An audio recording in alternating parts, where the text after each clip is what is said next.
Well, since its inception in 1976, the running of the J.D. Watts has always been won by an outstanding horse, and tonight's running was no exception. A brilliant drive by Luke McCarthy, Kingmaker, going on to take the race over Nyack.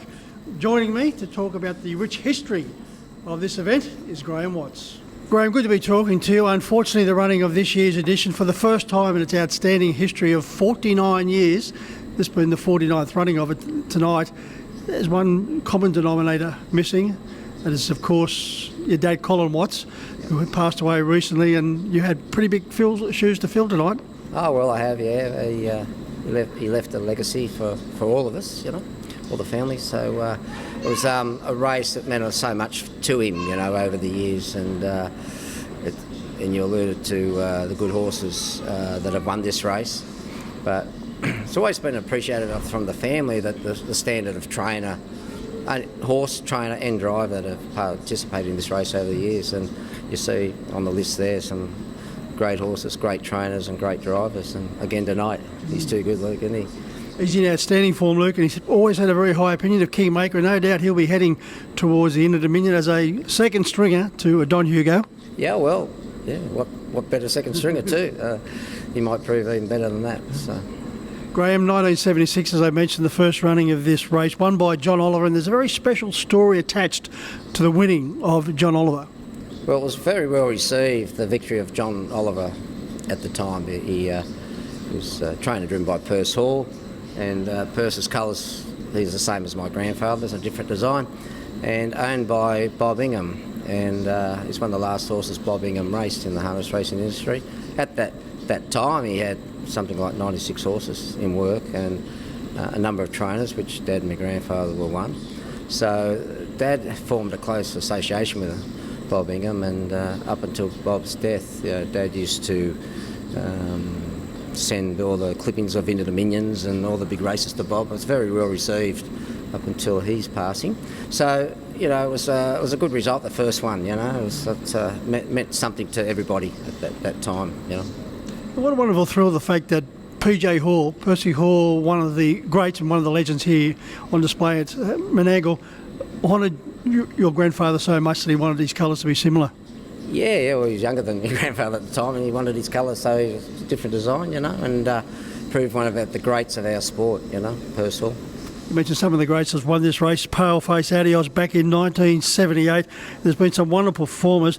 David Aiken was telling me when he won the race in 1996, Qatari Craft, he was presented with a horse fight. He thought it was outstanding. Yeah, we used to give those sort of trophies out, yeah. Over the years, Bernie Hewitt won a race. He's won a race tonight, 37 years ago, Bernie. And he's Nickelong Shadow, and tonight, successful again tonight, still driving, So it's come a long way, and like you said, we gave a float for many years. It was a really a race that a lot of trainers were obviously happy to win. It was run under the mobile conditions, also stand-start conditions. In fact, Paleface won it as a stand-start, and it was run at Fairfield right up until 2018 when it was first held here. Yeah, well, I remember. I can't remember all the horses in Paleface Adios' race, but it was like an Inter Dominion standard field.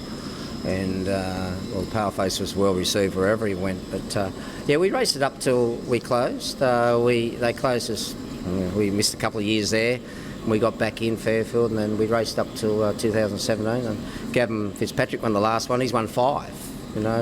Blake, Todd, Luke, John, the whole family. So and others. Vicky Frost.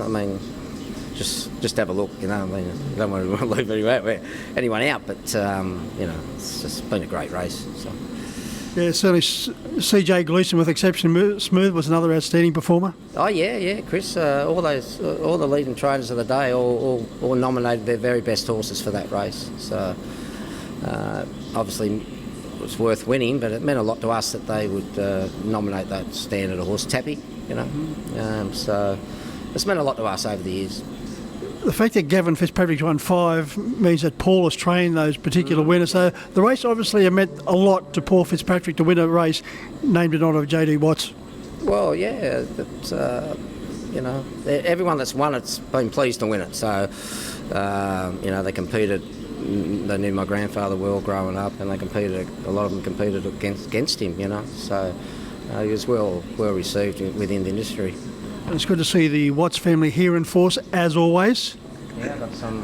What have we got? We've got great grandchildren, JD Watts. So don't know if there's any drivers amongst them. I'm hoping so, but I'm not thinking so. Well, you're still going around, and you still got some horses in work. Yeah. We inherited 16 horses, so we're currently trying to work through them.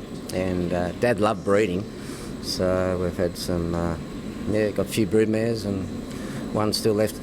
Two left in New Zealand, and so we're working through them at the moment. So you wouldn't have it any other way. No, you wouldn't. No, exactly. I mean, it's 3 generations now, and we go back. I don't know.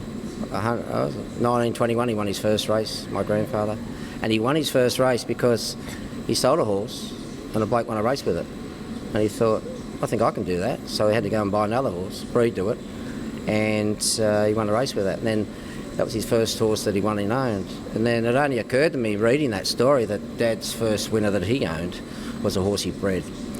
Then it occurred to me that my first horse that I owned, that I won, I bred with my brother.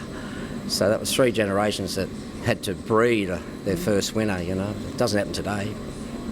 Well, Graeme, it's always great to catch up with you. As we said, we will always honour the name of JD Watts and that of Colin Watts, 2 legends, 2 wonderful gentlemen, and you're certainly following in the right footsteps. Yeah, we look forward to next year to be the 50th running, so it stood the test of time.